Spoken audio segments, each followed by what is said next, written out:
The Accidental Engineer. Welcome all, Max of the Accidental Engineer here. Today we are joined by Ray Sennewald. Welcome, Ray. Thanks, Max. It's great to have you. I guess I'll let you introduce yourself. The topic that I'd like for us to discuss today is about continuous integration and DevOps in software and businesses, a topic near and dear to your heart and my heart too. But hopefully many others. Hopefully. For our audience that don't know you though, do you mind introducing who you are, what you're up to? Yeah, sure. So my name is Ray. I work at Box as a senior software engineer, but specifically with build and release, the build and release team for applications engineering. So my team helps manage a lot of the different infrastructure, tools, automation, all that kind of good stuff that's involved for building our products, as well as releasing them and testing them and all the kind of stuff that happens in between. So for those that aren't too familiar, you're writing code, but to get that code to actually get shipped, there's a lot of different pieces that are involved there if you want to ship reliable, good quality code very frequently, which is what every successful company is trying to do. So in a nutshell, that's kind of what I do right now. A topic common to all of our episodes on the Accidental Engineer is asking our guests about how you got into software engineering. How did you get into software engineering? Yeah, sure. So I kind of always liked computers growing up. And when I was in college, I had gotten my first tech job as like a desktop support. And I really wasn't sure what I wanted to major in. And through a friend of mine had recommended information systems. And that was kind of a logical path for me at the time. I didn't really know what I wanted to do. I dabbled in HTML when I was really, really young. And got a degree in information systems, and then was looking to be a systems administrator. And through happenstance at the company that I was at, there was no opportunities for systems administrators, but there was an opportunity for a build engineer. I had dabbled a little bit in coding at that time, had no idea what a build engineer was, did not know anything about the software development lifecycle or anything like that. But the hiring manager knew me and had recommended me for the position. I applied for it. Got hired for it, and then figured out very quickly what a unit test was, what an end-to-end test was, and it was a big learning curve, but kind of went through the reins there, and eventually managed a team at that company, built out the team, managed the team. We handled basically what you would call engineering tools, productivity engineering, build and release. There's so many different names for these kind of teams. And then had transitioned to my new position now, no longer being a manager, back to an IC route, but doing the same kind of work. Mm-hmm.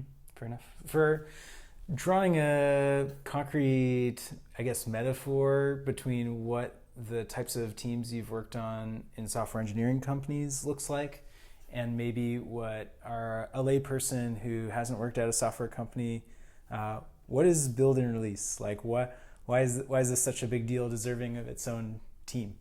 Yeah, sure. So I mean, what you find is you find a lot of developers that are working on the code itself, but you do need somebody who can help make sure that code gets tested properly and ends up going through everything that you need it to do to be able to get it released. And you don't want an engineer to spend their cycles doing that kind of stuff, and usually they don't want to do that either.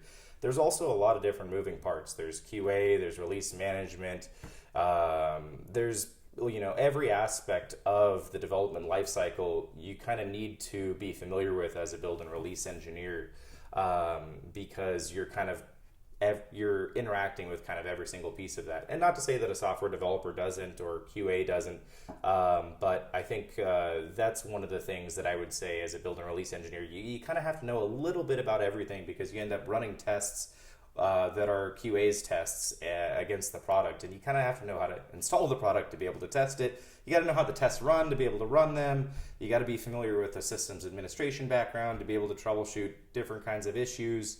So you kind of need to be almost like a jack of all trades, so to speak. You don't necessarily have to be super, the best guy at writing an algorithm or something like that, but you kind of have to know a little bit about everything, I feel like.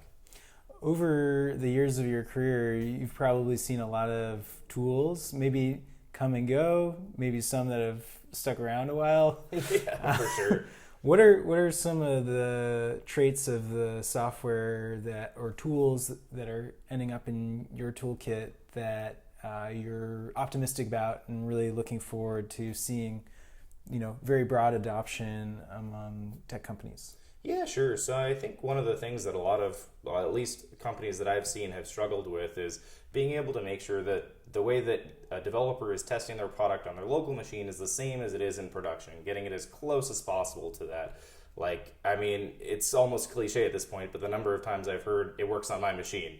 And it's like, oh man, whatever we can do to try to get rid of that. So, I mean, I recall, it's been probably 5 years now, going to different conferences and hearing all this talk about Docker. I had no idea what it was at the time. And I'm like, this must be important. It's like at every single talk, somebody is bringing up this term. And I'd never really heard much about containers or anything like that. But once I started using it at our organization, I realized, oh my gosh, like this is awesome. No longer do I have to worry about installing Python on these different VMs or Ruby or anything like that. I can embed it with my applications code, and then if I run it in that container on my machine, it's going to work the same theoretically everywhere else, so long as the container engine's written properly and you've actually put all your dependencies in there properly. So that's the one that has gotten me probably the most excited out of any tool that I've seen or any piece of technology that I've seen for a while. Beyond that, I think anything that can help you get your configuration in code is something that was always awesome to me. So it used to be Puppet. That was pretty cool back when I didn't know anything else. And then I think not because of the tool itself, just because we didn't know what we were doing, kind of ran ourselves into a wall, didn't do things too well.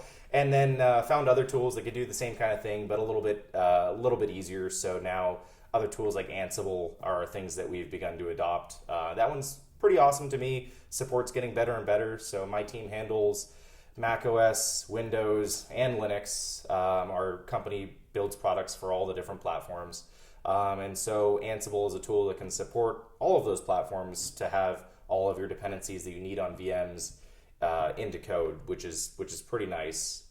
One other thing I'll touch upon as well is people might be a little bit confused if they're familiar with the technology, like, well, why would you install dependencies directly on a VM if you just talked about a container which can get rid of that?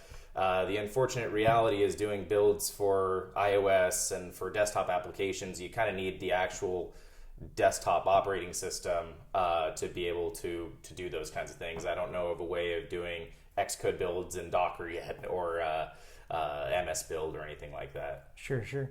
Yeah, no, I think the backstory for a lot of our audience that might be missing is the storied history of virtualization.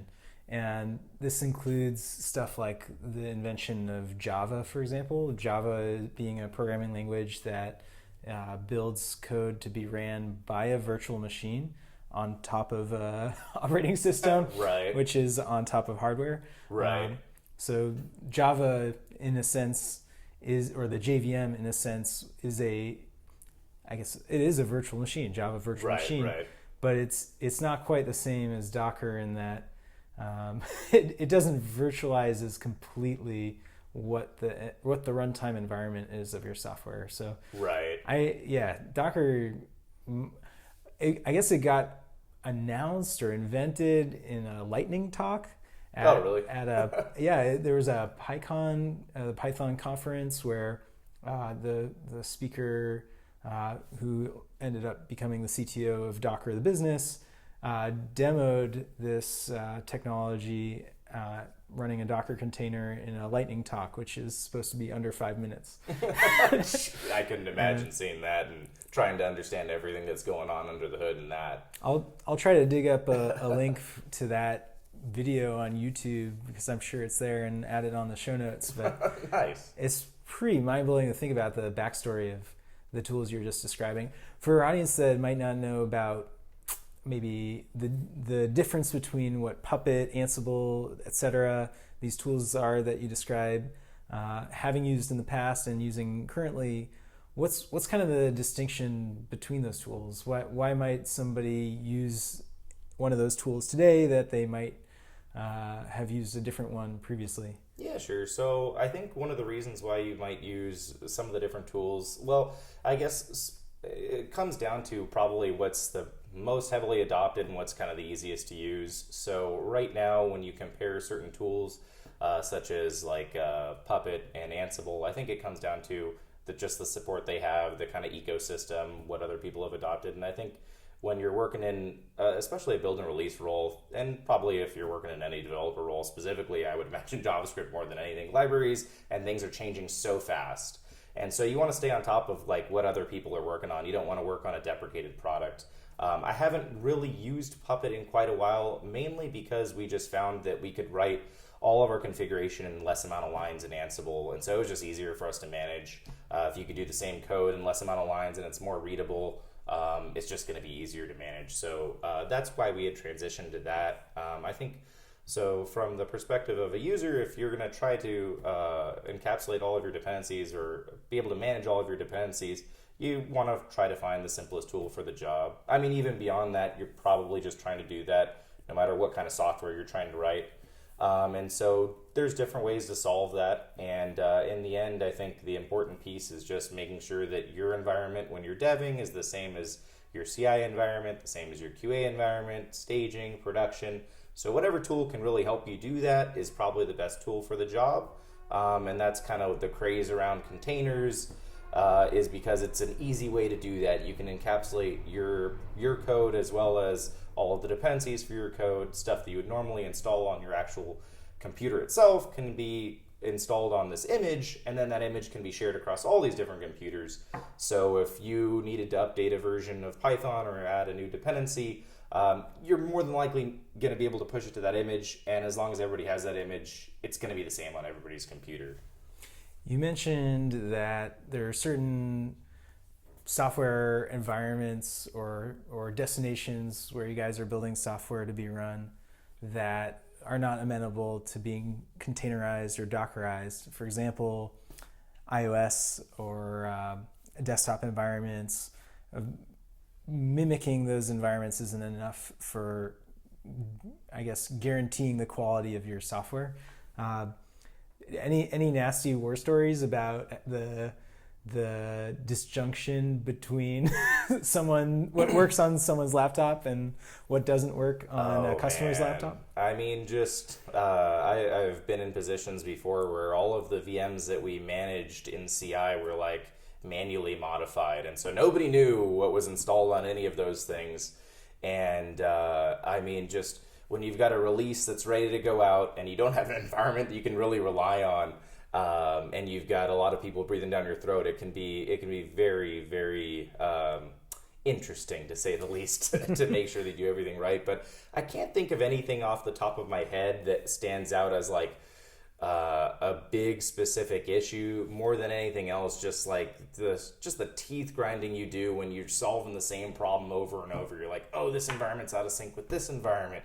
Okay, yum install this. Okay, yum install this. All right, build this. Then you're like, all right, cool. Everything's in sync. We're good. And then developer updates a new dependency, and then the VM gets out of sync again. You're like, no.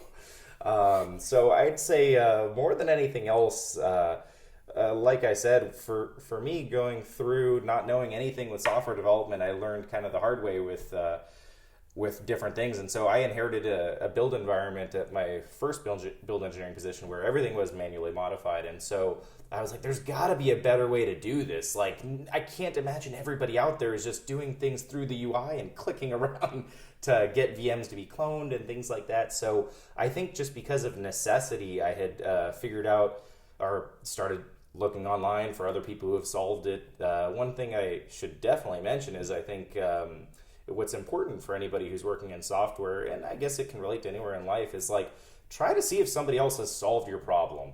More than likely, if you Google it, somebody has solved your problem. And if somebody hasn't solved your problem, I would imagine you probably didn't search for it correctly. I mean, don't get me wrong. If you're, creating some brand new algorithm that hasn't been invented yet for compression or something like that, sure, maybe you're not going to be able to find that online.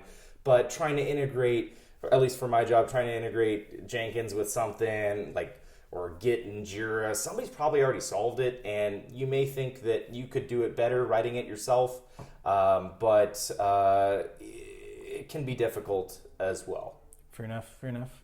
Speaking of Jenkins, the very popular open source CI runner, what do you think the future of Jenkins is? Like there are alternatives. There are third party vendors you can pay.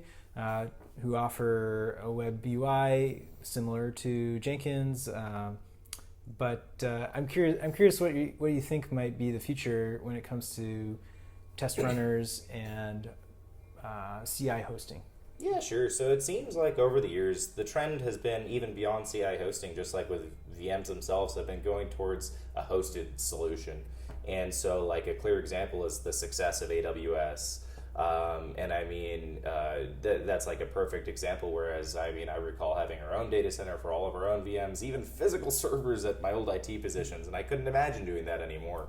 I would imagine the same will probably, and it is happening with CI as well. So there's other solutions out there for specifically for mobile. There didn't used to be a lot of good solutions, but because of that, there's been a lot more now. So a good example would be like Buddy Build for iOS.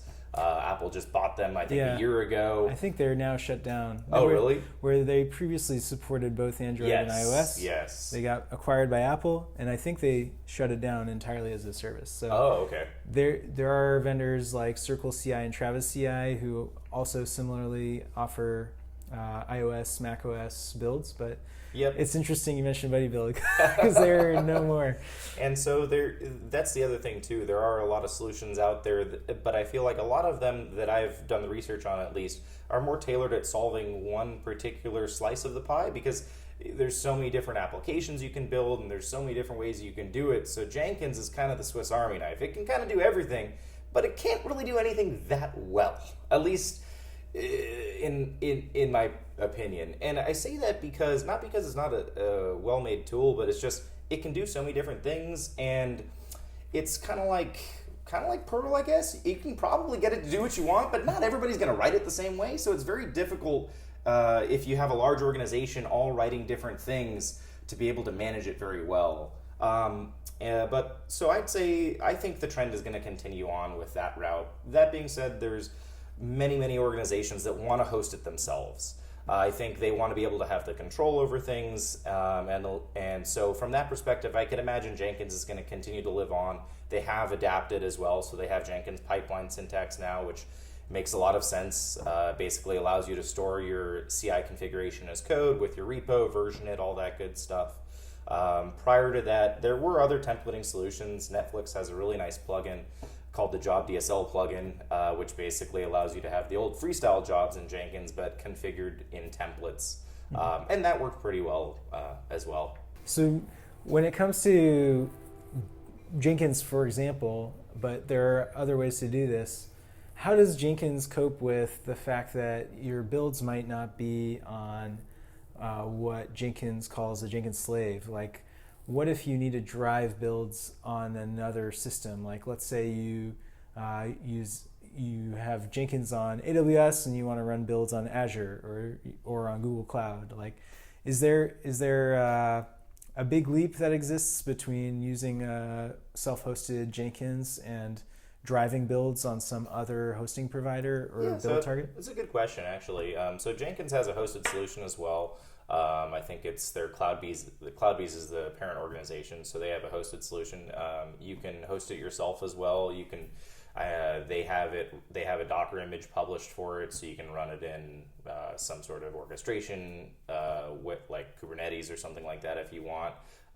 We run it ourselves. We have an Ansible template managing a VM that has Jenkins installed onto it, but specifically for like Azure and Amazon. So Jenkins has a lot of plugins that allow you to have your slaves.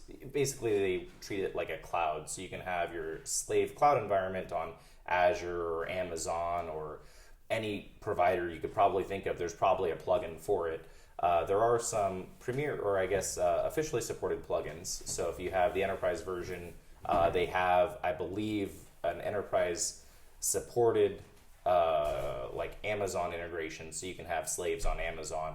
I'm pretty familiar with the EC2 plugin, which is the open source version of it, which allows you to have your slaves running on EC2. It's pretty nice. You can basically elastically spin up slaves. So if you have a job that needs to run against some particular slave, if none exists, it'll create it for you, it'll run the job, and then if it's idle for a certain amount of time, it'll terminate it for you. We also use vSphere. So we use Mac Stadium as our provider for Macs, and they're running VMware under the hood. So there's a vSphere integration with Jenkins. It's called the vSphere plugin. It works very similarly to the EC2 plugin. So that can allow you to integrate with these different providers, which makes it pretty nice because if you need to build out different, products for desktop, for mobile, for web, you're probably doing it in different potentially different cloud environments, potentially in drastically different ways. And so having one thing to be able to manage can sometimes make things simpler. Fair enough. For us, we've found that to be the case thus far.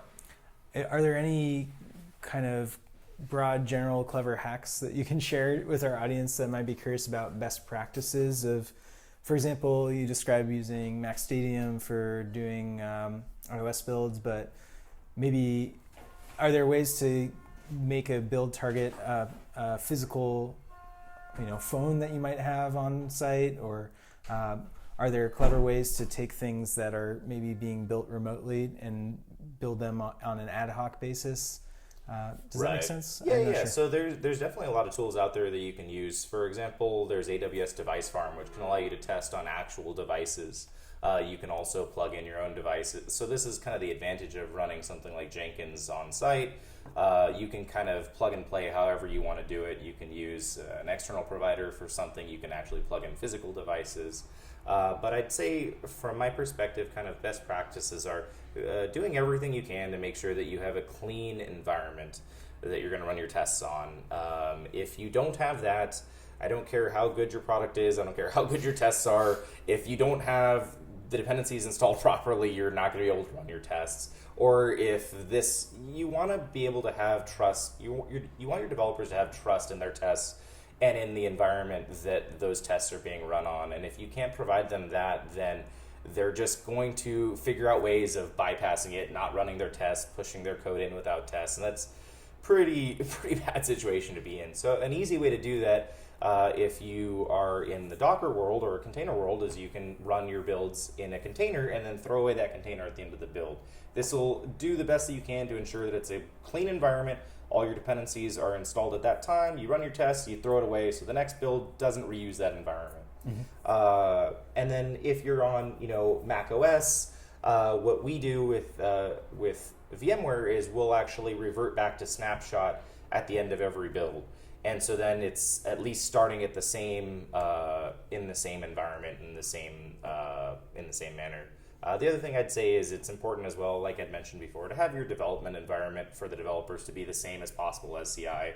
If you have a clean CI environment, that's great, but if it's different from your developer's environment, they're eventually going to run into a time where a test, passes locally and fails in CI. Yeah. And if that happens, you don't want to be the guy that, at least I don't like being that guy where it's like, no, it's your problem. It's like, it's everybody's problem. And trying to figure that out in such a way so that, I like talking to people, don't get me wrong, but I hate interrupting people, and I like to make developers as productive as possible. And not having them have to come to me and ask me why this test failed I prefer to not have that conversation if possible. Yeah, I think by and large, it's pretty well known among the software engineering community that builds should be stateless. In fact, application servers should be pretty stateless. Right. This is a problem that people get bit oftentimes in their first couple of jobs. For sure. Are there techniques or ways to help prevent builds from becoming stateful? Like, is there, I guess that happens naturally if you reset the build state after every build. But I think people manage to get around them sometimes, and they're disastrous when they do. It's very true. So, there's just, the best practices, in my opinion, are putting as much of your configuration into code as possible. Don't allow developers, in my opinion, a developer should never need to SSH into a CI machine. If they are asking for that, then that's probably a sign that something's not right. They shouldn't, it's not that occasionally a developer may need to troubleshoot something, but if that's a frequent ask or something like that, they should have an environment that they could reproduce it much easier than going to CI. Mm-hmm. So hopefully that answers your question. It does. One of the things that I've observed about build configuration as code is that the build configuration as code becomes code itself, and quite complicated sometimes. And so engineer you might be helping with their build, sees their build fail on production, not on production, excuse me, but on the build server. And sometimes the build configuration as code is so complicated, it's hard to interpret how to reproduce the build locally. Right. So that they can start really grilling what So you bring up a good example, or a good point as well. So I mean, and this kind of comes back to Jenkins being able to, you can kind of do it anyway. And with Jenkins pipeline being so new, it's even hard to see good examples of complex pipelines. I feel like what I find that works the best is trying to keep your pipeline as simple as possible. And if you're using Jenkins pipeline, use declarative as much as possible. Declarative is basically using their domain specific language and they're trying to guide you to write it a certain way to make it easier for other people to understand. I think an anti-pattern is if you are generating a build and you're doing like all these different calls, let's say it's a Windows build and you're doing all these different batch calls and you're setting environment variables and doing all of these things, throw that into an actual build script that you can run on your local machine as a developer, and then call that same build script in CI. Maybe you need to do some things differently, add a flag like for -CI or something like that. But it's important that you can run that same script on your local machine and produce the same output so that you can diagnose issues. As much as possible, you should never have your build only be able to ever be built in CI. I've seen it many, many times. I've troubleshot them more times than I'd like to admit. And it's interesting to me because I feel like whoever worked on that, they probably had to try to get it working on their local machine first, and they actually did more work for somebody else down the road by not putting that into just one script that they can actually execute themselves. So Ray, you've held both individual contributor roles and management roles. What's kind of the difference, and when you've made the change from one to the other, what was kind of your thought process, and yeah, how have you ended up back as an individual contributor, and what are you enjoying about it? Sure. So when I was younger, I didn't really know that there were two paths. I just never was educated on that, to be honest. So I thought that the natural progression for an engineer was to go into management. I didn't realize that there was even an IC path. And so very early on, I saw that I had an opportunity to grow into management, and didn't think twice about it because I didn't really realize that there was any other way to go. And it wasn't until I got a little bit older that I had realized that actually there are two separate paths. Some companies make it more apparent than other companies, I feel like. But hopefully at any company that somebody's working at, specifically for a software engineer, there should be those two separate paths. And you can get the same kind of enjoyment and success in either path. And there's just, different pains, different stresses that are associated with each. And I feel like as a manager, at least from my perspective, my focus was on making my team as productive as possible and making sure that they weren't blocked, that they were happy, and that we were, doing everything that we want to do. But I think most importantly, we were just having fun. That was when we were the most productive. And kind of letting it be as much of a democracy as possible, not micromanaging. And I had a lot of enjoyment, to be honest, with managing. But I think one of the reasons why I wanted to get back into being an IC is because when I was fresh out of college, I didn't really actually... So when I transitioned to being a build engineer, I was only a build engineer for, I think, my LinkedIn will show. I don't remember the exact time frame. I want to say it was probably about a year. Okay. Maybe a little bit longer. And then I moved into being a lead. And so I never really got to progress as an individual contributor. What I find the most fun for myself is just technical challenges, doing technical kind of work. I like people managing as well. I think I'm good at that. But I wanted to give that another shot. And so I was happy to find that I did have that opportunity as well. I may go back into management later on in my life. I definitely want to keep that door open. But I'm finding enjoyment in being an individual contributor. And I guess one other thing I'd say is that I thought it was more like a line drawn in the sand, like individual contributor, should not have leadership skills perhaps, or should not act as a manager, shouldn't tell their team what to do. But in the end, it's kind of a gray area in between IC and management. I feel like, as an IC, you can still be a tech lead, you can still give recommendations, you can still have leadership and those qualities, and that's still good qualities to have in an IC. So I think that both paths can be very enjoyable for somebody, but I think the one thing I'd like to drive home is that there are those two paths, and Not to say that if you chose one, you can't switch over, but if I were to look back and do things differently, I would have, not to say that I would have done anything differently, but I would have liked to have known that I could have gone 2 different paths. Fair enough. I realize that it may have been a while since you've been in an environment like I'm about to describe, but let's say you're a shop without CI, or you're a shop that has been working on software for a target platform like iOS that's difficult to set up CI for. What do you recommend be a team like that's first steps to get CI in place so that they can go home and sleep well at night? Sure. So the number one thing I'd say is if you're a team that's building products and doesn't have CI, look into CI as soon as you can. The longer you wait, the harder it's going to be. And try to find the right tool that fits well for you. It's going to be different for different organizations. Like I'd mentioned, Jenkins is something that I'm pretty familiar with and that I've used before. But if I were working on a very tight-knit, small team that was just building an iOS application, I'd probably look at a CI system that could work quite well for us. And what I mean by that is finding something that could be as frictionless as possible, that allows us to be as productive as possible. What I've found in my career that sometimes what'll happen is somebody will be like, okay, I need to get CI going. All right, let me just get like a Mac Mini and let me just set that up. I'll install the software on here. Cool, I'll get it going.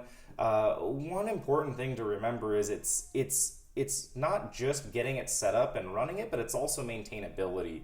So that's where configuration as code is really, really powerful, because it may be a little bit more work up front, but then when you got to bump a dependency, like if you got to change Python to be 2.7.13 to whatever the latest 2.7 release is, or hopefully you're not on 2.7 anymore. But it's much easier once you've got it in code versus if you're installing it manually. Because sure, it might be easier for me to install, Python right now, just double clicking the exe and installing it. But then, 6 months down the road, when I'm trying to not worry about the Python installation anymore, and I'm just trying to worry about running my unit tests, and on my local machine I've updated my Python dependency, well, I want that to be easy for every other environment as well. And so doing that kind of work up front can just make it easier down the road, in my opinion. So let's say I've already bought the Mac Mini. Given I have a Mac Mini or a MacBook Pro or whatever my Mac device of choice is doing as you do, which is vSphere, the way to go for somebody? Is that an option for a non-enterprise software shop? Yeah, so it's a good question. I think OS X or Mac OS has a native virtualization hypervisor that you can use, so you could actually just run a VM using that. There's also other stuff out there like VirtualBox. I've never used VirtualBox, which is an open source tool for virtualization. I've never used VirtualBox for Mac OS guests, but it might work. So you don't have to use a proprietary solution out there. And to be honest, if you didn't want to, you probably don't even necessarily have to use a VM, though it is nice to encapsulate things in a VM. But I think, having it in Ansible or Puppet or something like that so that it's reproducible, so that if I were to share it with a new developer who's joining my team, he can have that same environment. That's pretty important. So if I were to give a recommendation, if you've got the Mac Mini already, try to get it running on a VM, whether it's VMware or VirtualBox or macOS's native hypervisor. There's probably a great article out there who can show you how to kind of do that. And if you were to do that, just remember it's going to make it easier, because inevitably you're going to have people leaving your team, you're going to have people joining your team, and trying to make it as easy as possible so to accommodate those things is the best, in my opinion. You don't want to have the guy who configured your build server and then he leaves and then you're like, oh my gosh, what do we do? Yeah, how do you produce seen this? that happen many times. God, that's a disaster. For sure. That's of all the things you're describing, these are all solutions to that nightmare scenario. So check those out. I guess one final question I've got for you is another question about hacks. Sure. Maybe really quick best practices that people might not be aware of. Doing a lot of builds generates a lot of build artifacts. Right. And our audience might be familiar with what you might generate as an artifact of your build. For example, the actual executable of your software, but also your build logs, your test logs, all of your error diagnostics if your build fails. Are there best practices that you can recommend to people about how to best make use of the fact that their builds leave artifacts, and those can be very useful for potentially future, problems that might arise. Yeah, absolutely. So I think it's critical to archive as much as possible for the logs that happen with your builds as possible. So like, if it's a PHP application, which I used to be pretty familiar with, everything from Apache's logs to any error logs on the machine, MySQL's logs, any kind of logs that are related to the application or the test that you're working on, archiving those with the job are critical because from a developer's perspective, a lot of times they won't realize that the CI run is read until much later. And then when they go into it, especially if you've got an environment that gets wiped out at the end, if you aren't archiving these kinds of logs, it may be impossible for a developer to troubleshoot or to try to reproduce that issue. And even beyond that, what I find that happens more often than not is it's not a consistent issue. A test may fail because it's flaky or because of a race condition, and those ones can be very difficult to troubleshoot. If it happens 1 in 100 times and you don't have the logs that are associated with it, you gotta run that build 100 more times to try to figure that out. So having those logs is pretty important, and I think thinking about that when you're setting up the CI job is important. A lot of times people won't think about it and they'll forget it, and then you won't realize you needed it until you need it. So thinking about that up front can be very, very helpful. Any Jenkins plugins we can point our audience to? Just the native, I think it's just the native functionality to archive artifacts will do it for you. And then the only thing you got to do with that is so if it's like not inside of the workspace for the job, you have to copy it into there. So if you had an Apache log that's in like var dub or var log, whatever, just copying that to the workspace and then archiving it is pretty important. What we used to do as well is we truncate all the logs at the beginning of the run if our environments weren't being reset every run, so that we weren't getting like we did have a time where the logs weren't getting truncated, and so all of a sudden you'd have a log that was like a 500 meg file, and it was hard to tell what was the actual error in this run because you're matching up timestamps. So making sure that the log is just for this build is also pretty helpful. Fair enough. But the native functionality in Jenkins will allow you to archive it. All you got to do is, if you're in Jenkins pipeline, I think the DSL is just archive artifacts. Mm-hmm. And I guess there's probably also a way to not just archive them to disk on your Jenkins node, but to back it up to remote file storage like an S3 or a Google Cloud Storage. Yeah, for sure. So I think that's another thing as well. So wherever you end up publishing your builds to, publish your artifact or your build logs there as well. So we use Artifactory, and so we want to publish those things there. Similarly, if you're building something where any application where you've got symbols files as well, so that if you're trying to do debugging, make sure you publish those as well, so you can actually debug your builds. Fair enough. Well, I'm all out. All right. Ray, thank you for coming on. Yeah, thanks for having me, man. For more, visit us on iTunes or our website at theaccidentalengineer.com.